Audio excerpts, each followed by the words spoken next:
You're listening to English with Monty, the podcast about the English language. Today is 8-Minute English, talking about how to use the future in English.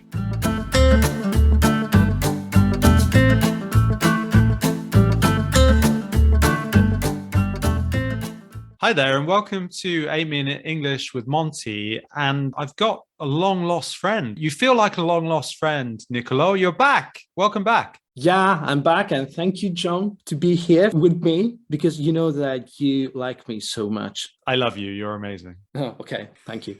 What did you want to talk about today? You have told me, haven't you, briefly? Maybe you can tell the listeners. I would like to talk about the difference between will and shall, because it's a tricky thing for me. It could be interesting for the people. Yeah, very much so. I think they can be mixed up quite a bit. And also, I tend to find that a lot of non-native speakers don't tend to use shall, or they're quite reluctant to use shall. Where are your confusions? Because also we could maybe make it a bit of a wider topic and talk about future in general, because I think that can be a bit confusing. I know that will is related to the future and shall too, but I think there's a slightly difference between them that I can't really understand, because it's so slightly, maybe something that have to do with being gentle, maybe. Being gentle, what do you mean? I don't understand. Maybe there's something about opinion in the future. I'm very confused about those meanings. Okay, sure. I would say typically with the idea of shall, we rarely use it when it's not in a question form. I mean, most of the time, native speakers would use it in a question form. So I would say, for example, shall I help you with your English pronunciation? So that's an offer, obviously, in that case. Or I could say to you, shall we have a takeaway tonight? In that case, it would be a suggestion. I mean, we do use it when it's not a question, but it's fairly rare. You could say, I shall do this, which is like saying, I mean, it's quite similar to will in that case. I guess if you say, I will do this, it's more of an emphatic, definite idea. Whereas if you say, I shall do this, it's like, this is something that I'm saying to myself, an obligation on yourself to do it.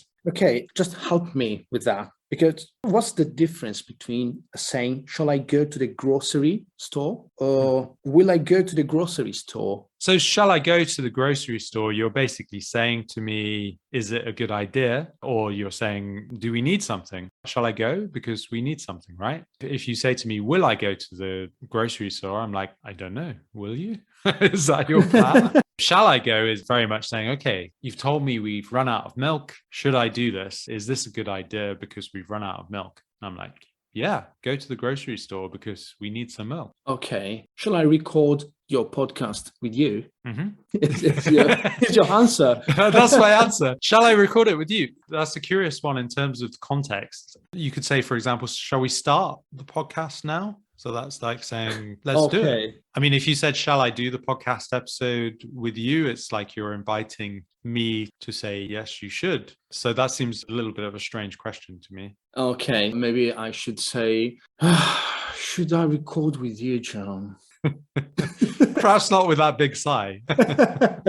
Well, again, it depends on the context, honestly. I mean, I would say it's more inviting. You would say, shall we do this? Shall we record something together? You're creating a suggestion there if you're using shall. Okay, I think I got it. But if we speak about will again, how is will related to the present continuous? I guess they're quite separate in the idea that they both can express the future, but they express the future maybe in slightly different ways. For example, if I say, I am meeting my friend tomorrow. So if I use the present continuous plus a future time frame, then that's a fixed idea. It means it's going to happen. And if I say I will meet my friend tomorrow, in some way you're emphasizing it, or it's an instant decision, just has a difference in meaning. I know a lot of non-native speakers would say, I will meet my friend tomorrow, which is fine. It's understandable, but it's not usually used in the right context. It's like if I say, I will meet my friend tomorrow, you're saying, okay, I've just decided this, or I'm telling you this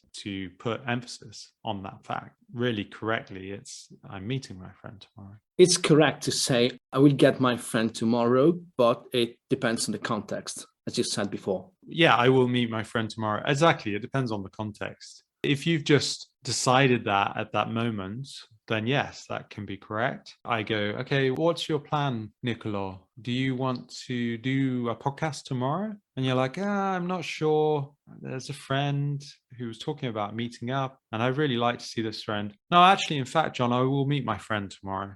Okay, because I'm not sure about that. It's Just not something that I planned. Yeah, you've just made an instant decision in that case. So you've just said to me, that will happen. That's going to happen because I've instantly decided that idea. I guess if you say I'm going to, you're talking more about a plan or intention. That's kind of 80% sure. It doesn't necessarily mean that it's a fixed appointment. You're more likely to say, I am recording something with you tomorrow if you made it a fixed appointment. We decided to meet at 9. And that was a fixed appointment. I mean, you could say, I'm going to do this is more like, that's my plan, that's my intention. So you could say to me, I'm going to organize a call with my agent tomorrow. And that means that you haven't done it yet, but your plan or your intention is to do that. Okay, just to make it clear, is there any relationship between shall and the present continuous? Not really, no. I suppose shall is probably a bit more connected to will, as you've spoken about before. If you say, I shall meet my friend tomorrow, it's like, again, you're giving yourself some personal obligation. You're not saying this is fixed. It's not a fixed appointment.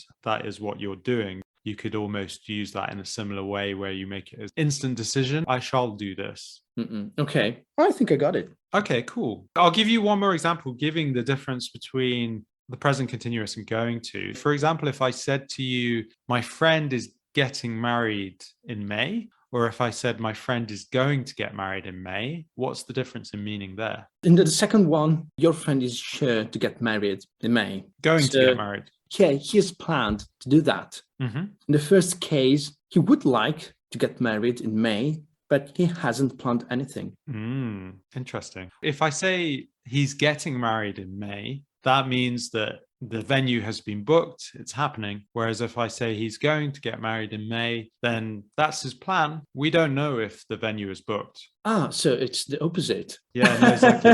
It is the opposite. Yeah. With the present continuous, it's fixed. It's happening. We know the details in some way. Whereas going to suggests there's some doubt, there is a plan, but we maybe don't know if the venue is booked. We maybe don't know if there's a fixed date. That is just the 80% plan. Probably will happen, but we're not sure. Thank you very much for joining me, Niccolò. Thank you, John, and thank you to the people that are listening now. You're welcome. They all love you. I think they're glad that you're back. Thanks very much. And you've been listening to 8 Minute English.